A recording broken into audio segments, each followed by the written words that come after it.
ఓం నమో భగవతే వాసుదేవాయ. వసుదేవసుతం దేవం కంసచాణూరమర్దనం దేవకీ పరమానందం కృష్ణం వందే జగద్గురుం. నారాయణ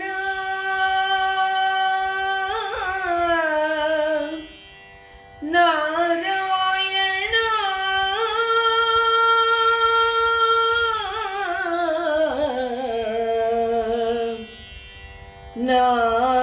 నారాయణ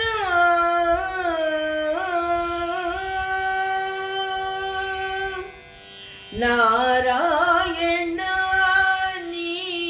నామమే గతిక. నారాయణ నామమే గతిక. కోరికలు మాకు కొనసాగుటకు నారాయణ నారాయణ నారాయణ నారాయణ. పై పై ముందట భవజలధి. పై పై ముందట భవజలధి. దాపు వెనుక చింతా జలధి. పై పై ముందట భవజలధి. దాపు వెనుక చింతా జలధి. చాపలము నడుమ సంసార జలధి. చాపలము నడుమ సంసార జలధి. తేపయేది ఇవి తెగనీదుటకు నారాయణ నామమే గతిక. కోరికలు నాకు కొనసాగుటకు నారాయణ నారాయణ నారాయణ నారాయణ. ఆత్మబంధువులారా, భగవద్భక్తులారా, అన్నమయ్య రాసినటువంటి ఈ కీర్తన ఒక్కటి మనము మనస్ఫూర్తిగా మనసులో ఆత్మలో నిలుపుకున్నామంటే అసలైనటువంటి సత్యము మనకు తెలుస్తుంది. నారాయణ నీ నామమే గతిక. కోరికలు నాకు కొనసాగుటకు అంటే కోరికలకు అంతు లేదు. రోజు ఒకదాని తరువాత ఒకటి వృద్ధి చెందుతూనే ఉంటాయి. కానీ స్వామి నీ నామం ఒక్కటే నాకు నిజమైన మోక్షాన్ని చూపించేది. పై పై ముందట భవజలధి. చాపలము వెనక చింతా జలధి. ఎన్ని సముద్రాలు ఉన్నాయో చూడండి మన సంసారంలో. ఈ సంసారం అనే సముద్రము ఎలాంటిది అంటే పై పై ముందట భవజలధి. భవం అంటే ఈ సంసారము అంతా పాపాలతో కూడుకున్నది. చాపలము వెనుక చింతా జలధి అంటే చాపల్యము మనకు ఆ మోహము వదిలిపెట్టట్లేదు.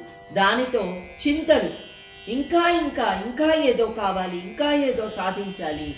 ఒకదాని తరువాత ఒకటి పెరుగుతూ ఉన్నప్పుడు ఏమవుతుంది? చింత, ఆ వేదన ఎందుకో తెలియదు మనకు. ఆ తెలియని చింత, నిరాశ, నిస్పృహ, ఆ జలధి. చాపలము నడుమ సంసార జలధి.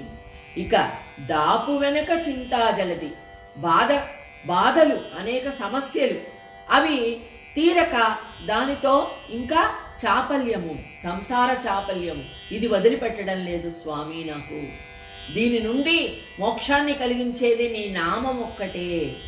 అని అన్నమయ్య రాసుకున్నటువంటి ఈ కీర్తనతో మనము శ్రద్ధాత్రయ విభాగ యోగంలోకి అడుగు పెడుతూ ఉన్నాము. ఇక ఈ శ్రద్ధాత్రయ విభాగ యోగంలో ఆ స్వామి మనకు ఏం చెప్పబోతున్నారో మనము తెలుసుకుందాం. ఓం శ్రీకృష్ణ పరబ్రహ్మణే నమః. శ్రీమద్భగవద్గీత శ్రద్ధాత్రయ విభాగ యోగః.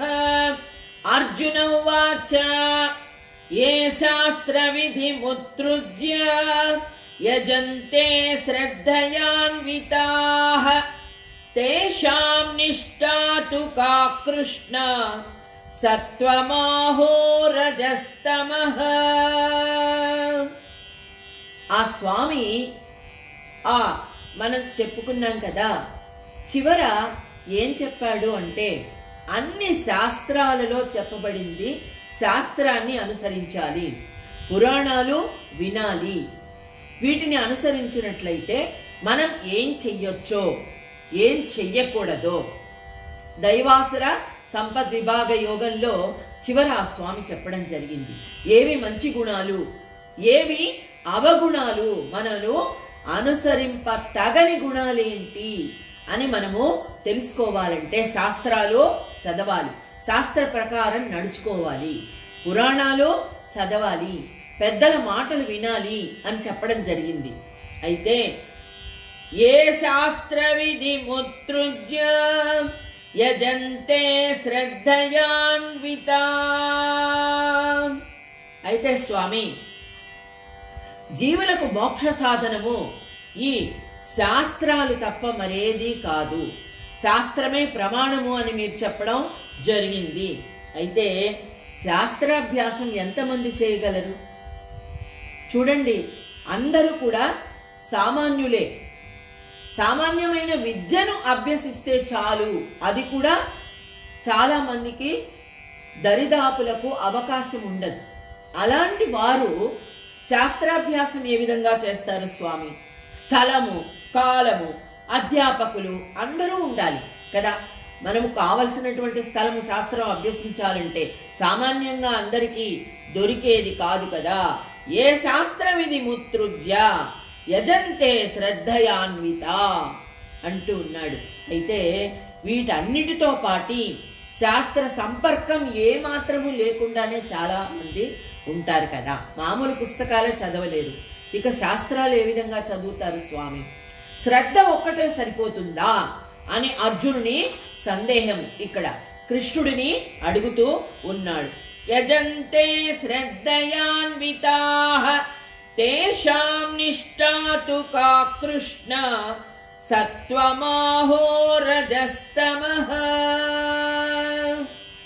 అయితే ఇక్కడ శ్రద్ధ ఒక్కటే కాదు, దానితో కూడిన లక్షణాలు మనకున్నాయి. ఏమిటి? సత్వ రజస్తమో గుణాలు. మనం ఎంత శ్రద్ధగా ఉన్నా ఆ గుణాలే మనకు కలిసి ఉంటాయి కదా. సత్వ రజస్తమో గుణాలతోనే, త్రివిధాలైనటువంటి గుణాలతోనే మనము ఉద్భవిస్తూ ఉన్నాం కదా. అందుకని ఇక్కడ శాస్త్రాధ్యయనము నర్పలేక, శాస్త్ర సంపర్కము ఏమాత్రము లేక శాస్త్రోక్త కర్మలను ఏ విధంగా అనుష్ఠానం చేస్తారు అందరూ? అసలు శాస్త్రాలే చదవకపోతే దానిలో కర్మలు ఏమున్నాయో, ఏం చెయ్యాలో ఏం తెలుస్తుంది స్వామి? అవి మీరే వివరించాలి. తేషాం నిష్ఠా తు కా కృష్ణ సత్వమాహో రజస్తమః అని అంటూ అడుగుతూ ఉన్నాడు. శ్రీ భగవాన్ వాచ త్రివిధా భవతి శ్రద్ధ దేహినాం సా స్వభావజ సాత్వికీ రాజసీ చైవ తామసీ చేతి తాం శృణు. త్రివిధా భవతి శ్రద్ధ దేహినాం సా స్వభావజ. ఓ అర్జున విను, కేవలము శ్రద్ధ వలననే పరమపదము హస్తగతము నర్చుకోవాలంటే వీలు కాదు. అంటే శ్రద్ధ అనేది జీవిత తత్వము అంటే మనము జీవించినప్పుడే శ్రద్ధ కూడా మన శరీరంతో పాటు మన ఆత్మతత్వంతో పాటు జీవిత తత్వంతో పాటు అలవడే ఒక లక్షణం అంతే. కానీ శ్రద్ధ దేని మీద ఉంటే అదే మనకు దక్కుతుంది. అదే ఇక్కడ చెప్తూ ఉన్నాడు. ఏమిటి? అంత సులభమైనది కాదు. శ్రద్ధ, నాకు శ్రద్ధ ఉంది అని చెప్పి ఒక బ్రాహ్మణుడు ఎవరైనా ఒక అంత్యజునితో స్నేహం చేశాడనుకోండి, అంటే ఏమీ తెలియని మూర్ఖునితో ఒక బ్రాహ్మణుడు కలిసి ఉన్నాడు, కానీ ఈ బ్రాహ్మణుడి లక్షణాలు అతనికి వెళ్లే కన్నా అతని మూర్ఖత్వమే బ్రాహ్మణుడికి ఎక్కువ అలవడుతుంది. శ్రద్ధ ఉన్నప్పటికీ, అంటే చాలా ఉండాలి, శ్రద్ధ ఒక్కటే కాదు. సత్వ రజస్తమో గుణాలతో అనుసరిస్తూ శ్రద్ధ ఉన్నట్లయితే దేనిని అనుసరిస్తే అదే వస్తుంది. అంటే సత్వగుణంతో శ్రద్ధ, సత్వగుణమే శ్రద్ధ, దీన్నే అలవర్చుకోవాలి. మంచి మాటలు మాట్లాడాలి, మంచి పనులు చెయ్యాలి, మంచి కర్మలు చెయ్యాలి. ఏ విధంగా చెయ్యాలి అంటే శ్రద్ధ దాని మీద ఉన్నట్లయితే అన్ని మంచి కర్మలే చేస్తారు. అలా కాకుండా రజోగుణం, రజోగుణంతో కూడినటువంటి శ్రద్ధ బద్ధకము, అదే అంటే దాని మీదే శ్రద్ధ చూపిస్తారు కాబట్టి దానికే ఎక్కువ ప్రాధాన్యత ఉంటుంది అని ఇక్కడ చెప్తూ ఉన్నాడు.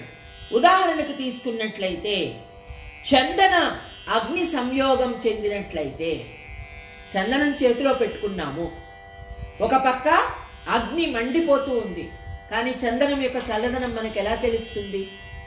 చందనము అగ్నితో కలవకూడదు కదా, చందనము చాలా చల్లగా ఉంటుంది. దాని లక్షణం ఏంటి? చల్లదనం. మంచి చల్లగా గాలి వీచే చోట, లేకపోతే మనము దేవుడి ముందర దీపం వెలిగించుకుని ఆ చందనాన్ని ఆ పూజలో వినియోగించుకుని ఆ స్వామికి పూజ చేస్తూ భక్తిగా మనము సేవ చేస్తూ ఆ చందనాన్ని గ్రహించినట్లయితే దాని చల్లదనము మనకు దగ్గరవుతుంది, అలవడుతుంది కదా, తెలుస్తుంది నిజమైన చందనం యొక్క చల్లదనం ఏంటో. అంతేకాని చందనాన్ని పక్కన పెట్టుకుని అగ్ని సంయోగము ఉన్నట్లయితే, వేడిగా ఉన్నట్లయితే చందనం యొక్క గొప్పతనము తెలియదు. అదే విధంగా ఇక్కడ ఇంకొకటి చెప్తూ ఉన్నాడు. ఏమిటి? బంగారంలో మనము ఏది కలిపినా దాన్ని కల్తీ అని అంటారు. మనం అందరం చూస్తూ ఉన్నాం. ఇప్పుడు పూర్తిగా స్వచ్ఛమైన బంగారము అని తీసుకున్నా దానిలో ఏదో కొద్దిగా కలిపి మనము దానిని ఒక నగగా తయారు చేస్తాం. కానీ 916 అని ఒక ముద్ర ఉంటుంది, అంటే స్వచ్ఛమైనటువంటి బంగారం. ఏది కలిసినా అది కల్తీ అనే అంటారు. కాబట్టి చూడండి, శ్రద్ధ కూడా వాస్తవనముకు మంచిదే. అట్టి శ్రద్ధ కలిగినటువంటి ప్రాణులు స్వాభావికముగానే ఈ త్రిగుణములతో అణిగిమణిగి ఉంటాయి. ఆ శ్రద్ధ అణిగి ఉంటుంది. శ్రద్ధ పైకి తీసుకురావాలి అంటే ఈ త్రివిధములైన గుణాలలో స్వచ్ఛమైన మంచిదైన సత్వగుణాన్ని పైకి తీసుకొని రావాలి. చూడండి, అంటే బీజము నాశనమైనప్పుడు కూడా వృక్షం అలాగే ఉంటుంది, కానీ బీజం యొక్క తత్వము ఉంటుంది కదా. పువ్వులు వాసన చూసి మంచి వాసన, పువ్వుల వాసన దారానికి అబ్బినట్లు మంచి స్నేహం కదా, మంచి వాళ్ళతో మనం చేసేటువంటి కలయిక స్నేహము, వాళ్ళ యొక్క గుణాలు మనకు అబ్బుతాయి. అదేవిధంగా ఒక పువ్వు, ఒక చెట్టు అసలు ఏం చెట్టో ఎలా తెలుస్తుంది అంటే దానికి ఉన్న పువ్వుల వాసనను బట్టి ఓ ఇది మహా వృక్షము, పలానా వృక్షం అని మనము చెప్పగలుగుతాం. మామిడి పూత ఉంది, మామిడి ఆకులు ఉన్నాయి, దాన్ని బట్టి మనం గ్రహిస్తాము. కానీ కొన్ని వృక్షాలను మనము దానికి ఉన్నటువంటి పువ్వుల సువాసనను బట్టి మనము ఓ ఇది పలాని వృక్షం అని చెప్తాం. అదేవిధంగా ఇక్కడ త్రివిధములైనటువంటి గుణాలు, సాత్వికీ రాజసీ చైవ తామసీ చేతి తాం శృణు. అంటే సత్వగుణము, శుద్ధ సత్వగుణము ఏ విధంగా వృద్ధి అవుతుంది అంటే దాని మీద శ్రద్ధ పెట్టినప్పుడు. అంటే సత్వగుణాన్నే నేర్చుకోవాలి, అవే నలుగురి నోటి నుండి మంచి మాటలు వినాలి, ఎదుటి వాళ్లకు సేవ చెయ్యాలి.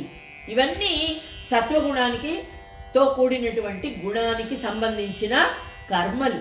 ఆ కర్మలు చెయ్యాలి అన్నటువంటి శ్రద్ధ ఎప్పుడు కలుగుతుంది? సత్వగుణము చక్కగా అలవడినప్పుడే దాని మీద శ్రద్ధ కలుగుతుంది. అదేవిధంగా ఇక్కడ ఆ ఒక్క సత్వగుణమును చంపునట్టి మరి 2 గుణములు ఉన్నాయి. అవేంటి? రజోగుణము, తమోగుణము. మనందరం కూడా చెప్పుకున్నాం ఇంతకు ముందు. రజోగుణము అంటే సత్వగుణాన్ని ప్రోత్సహిస్తూ మన బుద్ధి, మన ఆలోచనలు అన్నీ కూడా ముందుకు వెళుతూ ఉంటే రజోగుణము ఒక్కొక్కసారి ప్రకోపిస్తుంది. ప్రకోపించినప్పుడు ఎందుకు నీకు ఇవన్నీ, హాయిగా సుఖాలు అనుభవించు, హాయిగా భోగాలు అనుభవించు, ఇవన్నీ శాశ్వతమా అంటే ఇప్పుడున్నదే శాశ్వతం, మనం అనుభవిస్తున్నదే శాశ్వతం. సత్వగుణం, మంచి గుణం ఎవరికి కావాలి అని ఆ రజోగుణం అన్నది అందులో శ్రద్ధ చూపిస్తూ ఉంటుంది. అప్పుడేమవుతుంది? సత్వగుణము తగ్గిపోతుంది. అదేవిధంగా తమోగుణం, తమోగుణము ప్రకోపించినప్పుడు హింస, ఎదుటి మనిషిని ఎప్పుడు మానసికంగా హింసించడము, ఒకరి మాటలు ఒకరికి చేరవేయడం, చెప్పుడు మాటలు, ఎప్పుడు కూడా చెడ్డ ఆలోచనలు, చెడు గురించే ఆలోచనలు, అంటే దాని మీదనే శ్రద్ధ ఎక్కువ అవుతుంది. అప్పుడేమవుతుంది?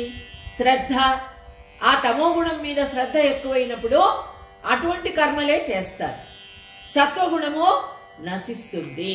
కాబట్టి శ్రద్ధాత్రయ విభాగ యోగము అంటే శ్రద్ధతో కూడినటువంటి ఈ 3 గుణాలు విభజించాలి మనం. సత్వగుణము, రజోగుణము, తమోగుణము.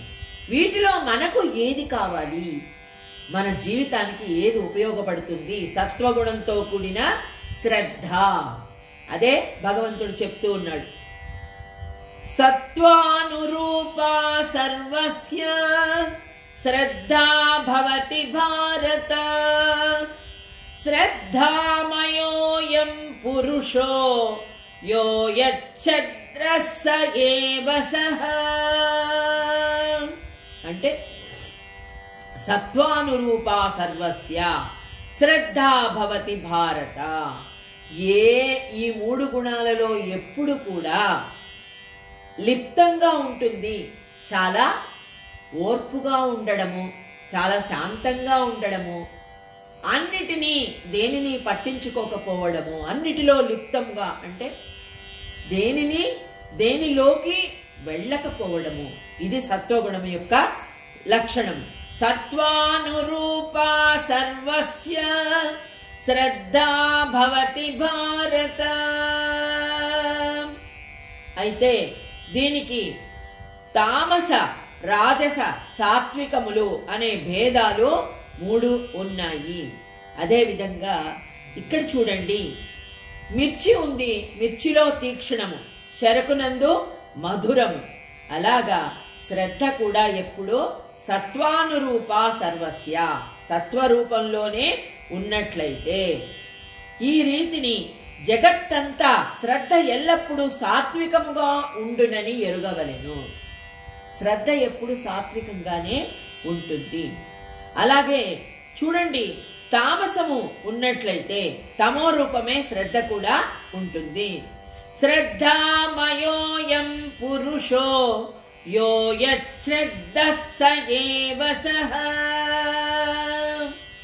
ఈ త్రివిధముల యొక్క గుణముల యొక్క సామర్థ్యము శ్రద్ధ మీద పడినట్లయితే నీవు ఎలా ఉండాలి, నువ్వు ఎలా నడుచుకోవాలి, నీ జన్మ ఎలా సార్థకం చేసుకోవాలి అంటే శ్రద్ధ ఎప్పుడు కూడా సత్వానురూప సర్వస్య, సత్వ రూపంలోనే ఉండాలి. అంటే మనము మనస వాచ కర్మణ మనం ఆలోచించేటువంటి ఆలోచనలు గాని, మనము మాట్లాడే మాట గాని, మనం చేసేటువంటి కర్మ కానీ 3 కూడా సత్వరూపంలోనే, సత్వానురూప సర్వస్య, సత్వరూపంలోనే ఉండాలి. మంచి ఆలోచనలు చేయాలి, మంచి మాటలు మాట్లాడాలి, మంచి కర్మలు చెయ్యాలి. అంటే వాటి మీదనే శ్రద్ధ వహించాలి. అవి పెరగడం ఏ విధంగా అన్నది అంటే శ్రద్ధ దానితోనే ఉండాలి. శ్రద్ధ లేనిదే ఏది కూడా వెలువడదు. ఏ విద్య అయినా సరే, ఏ మంచి విషయమైనా సరే మనం గ్రహించాలి అంటే శ్రద్ధ అవసరము. మంచి పుస్తకం చదవాలి అంటే చదవాలన్న శ్రద్ధ ఉండాలి. ఏదైనా మంచి విషయం వినాలి అంటే ఆ వినాలి అన్న శ్రద్ధ తప్పకుండా ఉండాలి. లేకపోతే దాని మీద శ్రద్ధ లేకపోతే ఎవరు దాన్ని ముట్టుకోరు. కానీ మంచి విషయాల పట్ల ఎవరికి శ్రద్ధ ఉండదు సామాన్యంగా. ఆకర్షించేటువంటి లక్షణాలు ఈ ప్రపంచంలో చుట్టూ ఆకర్షణలే ఉన్నాయి.